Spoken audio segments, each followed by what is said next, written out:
Hello viewers, আসসালামু আলাইকুম। আজকে বিকেলে নাস্তা বানাচ্ছি আর ফ্রিজ খুলেই দেখলাম যে ফ্রিজে কিছু সসেজ আর বার্গারের প্যাটি পড়ে আছে। সো চিন্তা করলাম এখন এগুলো দিয়ে কি নাস্তা বানানো যায়। যেহেতু বার্গারের বানসগুলো আমার বাসায় নাই, তো চিন্তা করলাম পাউরুটির সাথেই আজকে বার্গার বানিয়ে খাবো।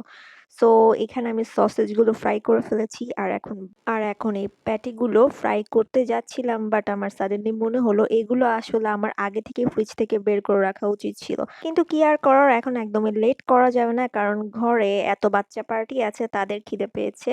সো আমি চিন্তা করলাম এই ফ্রাই প্যানের মধ্যে কিছুটা গরম করে নিলে এগুলো অটোমেটিকলি খুলে যাবে।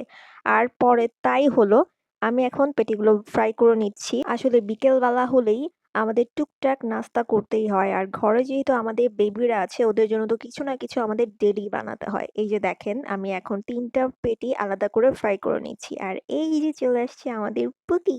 ভিউয়ার্স, এই পুকিটা এখন আমাদের সবার জান। এটা হচ্ছে আমার ছোট বোনের একমাত্র বেবি, প্রিন্সেস। ওর জন্য আমরা সবাই অনেক বেশি মজা করি, একসাথে এনজয় করি।